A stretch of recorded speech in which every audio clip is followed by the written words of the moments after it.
नमस्कार मित्रांनो, स्वागत आहे तुमचं आपल्या चॅनलवर ज्याचं नाव आहे भटकन देवीत काढी. मित्रांनो, गणेशोत्सवाला म्हणजे गणपती आगमनाला एक साधारण 1.5 महिना बाकी आहे आणि बऱ्याच जणांनी आपापल्या घराचा गणपती बुक केला असेल किंवा करणार असतील. तर मग आज आपण गणसंकुल म्हणजेच करी रोडच्या ब्रिजच्या खाली म्हणू शकतो आपण, तिथे गणपतीचा असा मोठा कारखाना आहे. तिथे छोटे मोठे सगळे असे गणपती बनले जातात आणि तिथेच आपण आज सार्थक आर्ट्सला भेट द्यायला आलो आहोत. या माझ्यासोबत आपण एक्सप्लोर करूया.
कारखान्यात प्रवेश करता करता आपल्याला ही मयूरावर बसलेली गणराजाची मूर्ती आपल्याला इथे बघायला मिळते.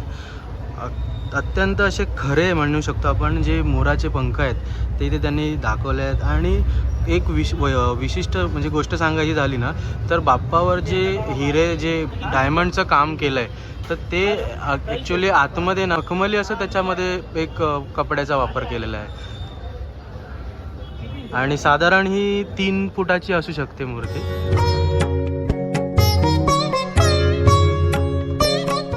मित्रांनो, हल्ली आपल्याला एक फेटावाला बाप्पा बघायला मिळतो, जो आत्ताच्या जनरेशनचं म्हणू शकतो आपण, आताच्या पिढीचं एक वेगळं आकर्षण असं ह्या बाप्पाचं असतं, ज्यावर फेटा घालून एक रुबाब असा बाप्पाचा त्यामध्ये दिसतो. त्याची एक प्रतिकृती आपल्याला इथे बघायला मिळते.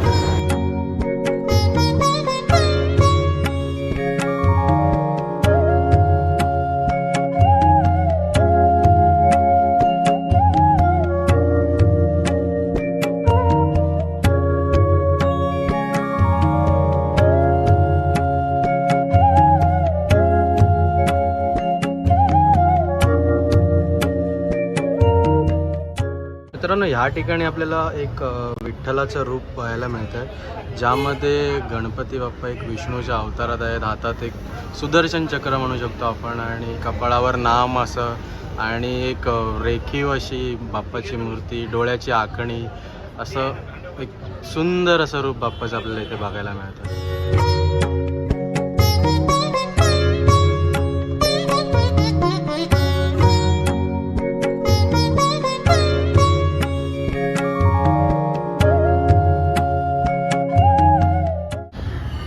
बाप्पाचं ब्राह्मणी रूप असं म्हणू शकतो आपण, जे पुणेरी ब्राह्मण असे जे बघायला मिळतात आपल्याला, जी साधारण 2 फुटामध्ये POPची मूर्ती आहे. आणि डोळ्यांची जर आखणी आपण बघताय तर मग एकदम असं बारीकीने काम केलं आहे त्यावर असं दिसून येत आहे. आणि मूर्तीबद्दल सांगायचं झालं तर मग बाप्पाच्या खांद्यावर जो पंचा आहे, गादीवर बसला आहे आणि लोड घेऊन असं बसला आहे, ती बघून अशी बघत राहण्यासारखी मूर्ती अशी आपल्यासमोर आहे.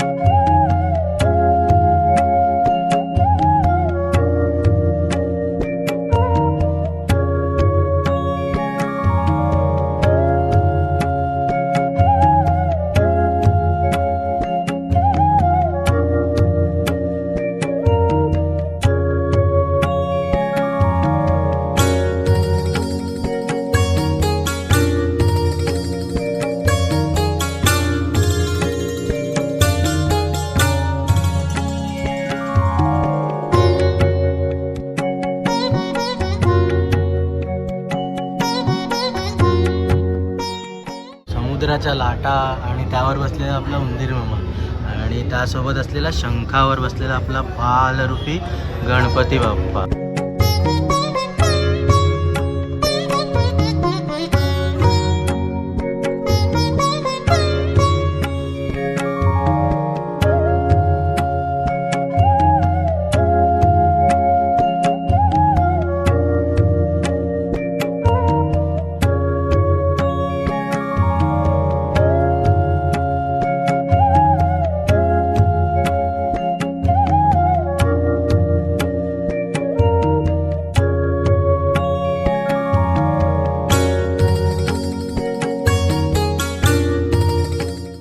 ह्या मूर्तीचं आकर्षण म्हणजे ना बाप्पाचा वेशाख, जो अगदी म्हणू शकतो आपण शाही घराण्यातला जसा बाप्पा असतो त्या प्रकारे त्याला सजवण्याचं काम इथे केलं आहे.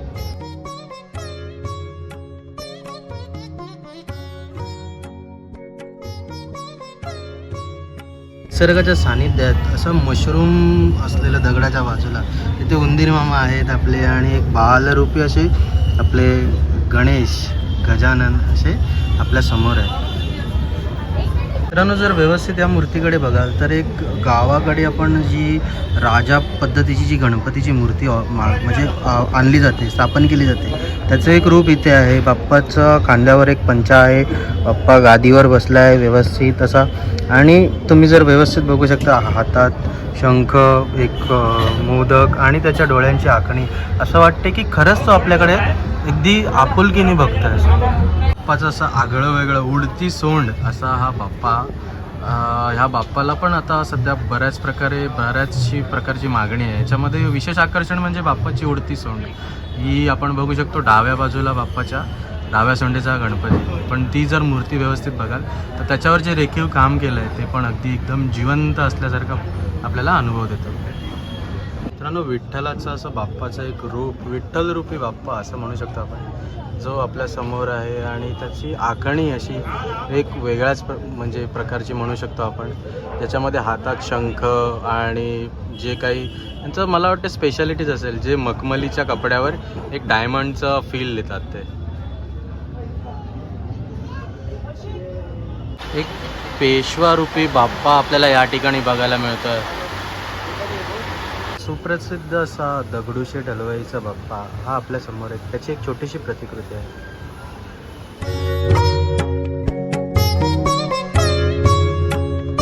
तर मित्रांनो, सार्थक आर्ट्समधली आजची आपली अशी होती भेट.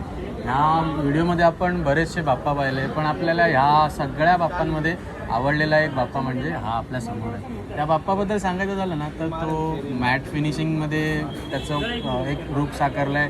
त्यानंतर बाप्पाचं म्हणाल ना तर एकदंत आणि लंबोदर असं हे जे रूप आहे ते या मूर्तीमधून आपल्याला दिसतं आहे. पण बाप्पाचे डोळे वगैरे जे काही आखणी आहे बाप्पावर बघाल तर तुम्ही मेटॅलिक असं काही काम नाही केलं आहे, हिऱ्याचंही काही काम नाही केलं आहे. पण त्याच्याकडे जर बघाल व्यवस्थित तर अगदी तुम्हाला बाप्पा जिवंत असल्यासारखं आपल्याकडे बघतो आहे आणि आपल्याशी त्याच्या डोळ्यातून बोलतो आहे असा अगदी अनुभव आपल्याला बघता येतो. तर मित्रांनो, अशी होती ही आपली सार्थक आर्ट्स गणसंकुलमधली भेट. व्हिडिओ आवडला असेल तर लाईक करा, शेअर करा आणि सबस्क्राईब करायला अजिबात विसरू नका. थँक्यू.